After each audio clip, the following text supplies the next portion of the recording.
Audio Jungle. Terkuak misteri penyebab Persebaya kalah dari Bali United. Aji Santoso berkata, tak ada yang disalahkan.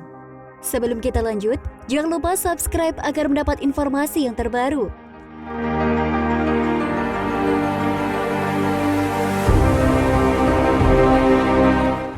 Persebaya harus takluk 0-1 atas Bali United hingga di Stadion Gelora Bung Tomo pada Jumat 2 September 2022. Gol kemenangan Bali United pada laga pekan ke-8 Liga 1 2022 ini diciptakan oleh Privat Mbarga menit ke-33. Pelatih Persebaya, Aji Santoso menyebut bahwa kekalahan timnya dari laga ini karena pertahanan kokoh lawan sehingga segala upaya pemainnya bisa dimentahkan. Sebenarnya tidak ada masalah dengan cara main anak-anak.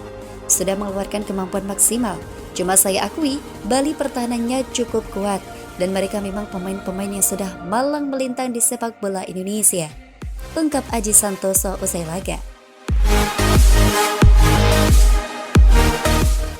Jadi menurut saya, tidak ada yang perlu disalahkan dengan permainan.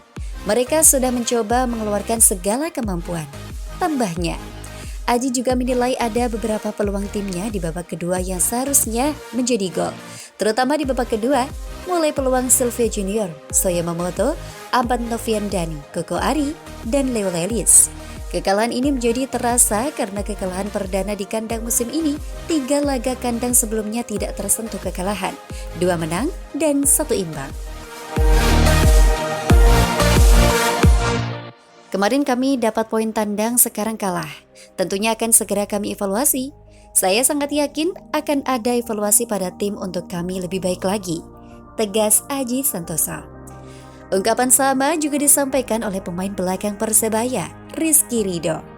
Ini hasil yang tidak kami inginkan sebagai pemain, apalagi kami bermain di kandang dan harus kehilangan poin.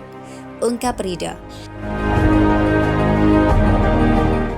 Di pertandingan tadi pasti teman-teman supporter sudah tahu kita juga berjuang maksimal untuk bisa dapat poin di kandang. Tapi belum bisa cetak gol dan akhirnya kalah. Mohon maaf dari pemain. Tambahnya. Upaya Persebaya bangkit di laga selanjutnya dipastikan sulit karena akan sambangi markas PSM Makassar yang 5 laga kandang belum terkalahkan 4 laga, 3 laga menang, 1 imbang. Kami akan evaluasi hasil hari ini, untuk besok sudah lupakan pertandingan ini. Dan bersiap lawan Makassar, kan gak ada yang gak mungkin juga di sepak bola. Pastinya kami ada target mendapat poin di Makassar. Pungkasnya.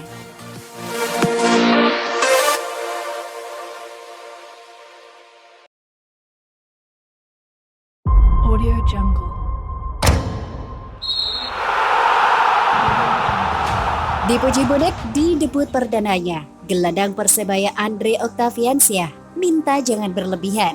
Sebelum kita lanjut, jangan lupa subscribe agar mendapat informasi yang terbaru.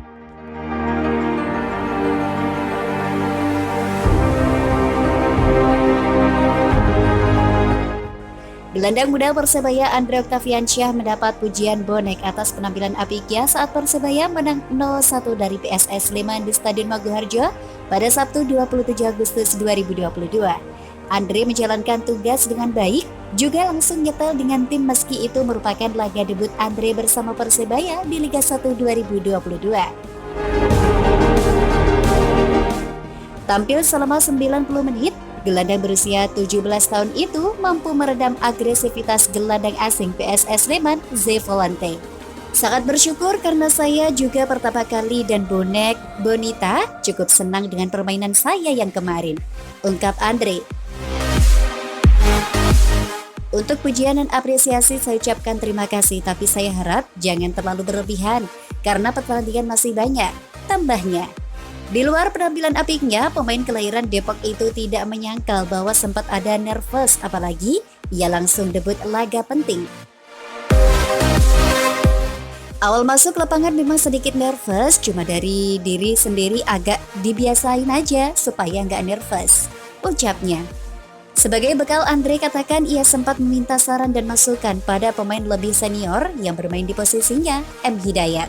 sempat nanya-nanya sama Bang Dayat di posisinya itu gimana. Dia ngasih tahu yang penting jangan terlalu maju, harus tetap di posisi, apalagi itu pertandingan penting, ucapnya. Enggan berpuas diri, Andre menyebut akan terus belajar dan kerja keras. Apalagi posisi gelandang di Persebaya persaingan cukup ketat. Harapannya semoga ditambah menit bermain lagi. Saya tahu di posisi saya banyak pemain senior, jadi tetap fokus di latihan dan kerja keras, ucapnya. Semoga kedepannya bisa bermain lebih baik lagi dari yang kemarin, pungkas Andre. Tidak hanya bonek, pelatih Persebaya Aji Santoso juga memberi pujian terhadap performa Andre di laga debutnya. Andre cukup bagus, tidak terlalu banyak memberi ruang kepada lawan. Penampilan perdana sudah cukup bagus, sebut Aji Santoso.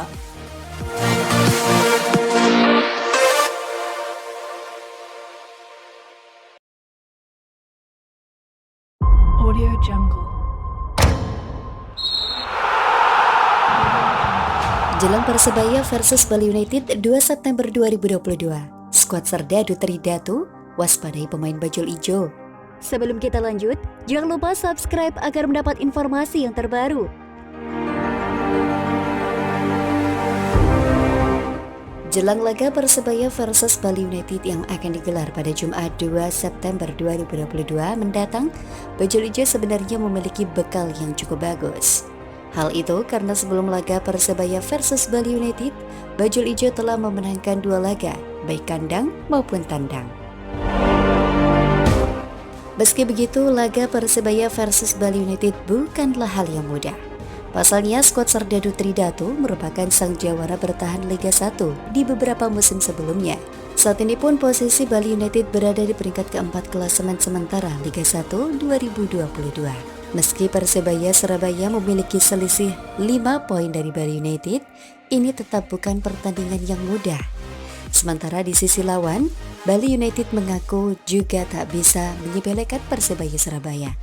Mereka menilai Persebaya Surabaya kini memiliki pemain muda berbakat yang tidak bisa dipandang sebelah mata.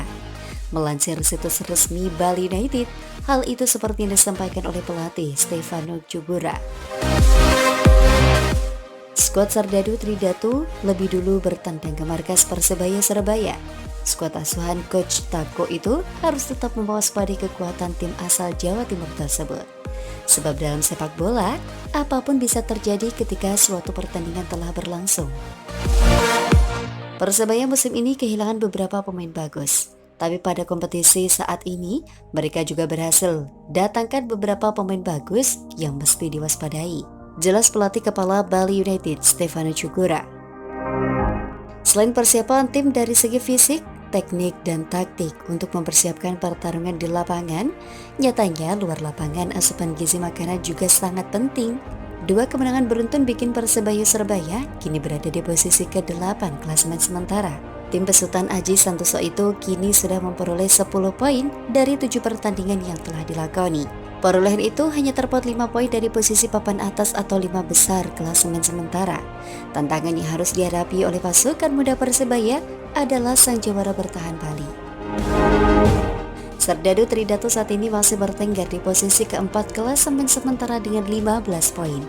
Menang melawan Bali United tentu akan memuluskan langkah Persebaya untuk bisa makin kompetitif bersaing di papan atas klasemen. Tetapi jarak poin antara tim yang masih sedikit bisa saja membuat peringkat bajul ijo bisa anjlok ketika apabila mengalami masalah kekalahan. Jika dikalkulasi kemungkinan terbaik dan terburuknya di pekan ke-8, Persebaya bisa merangsak ke posisi 7 klasemen sementara. Kemungkinan terburuk jika kalah, Marcelino Ferdinand JS bakal bisa melorot hingga posisi ke-12 atau 13.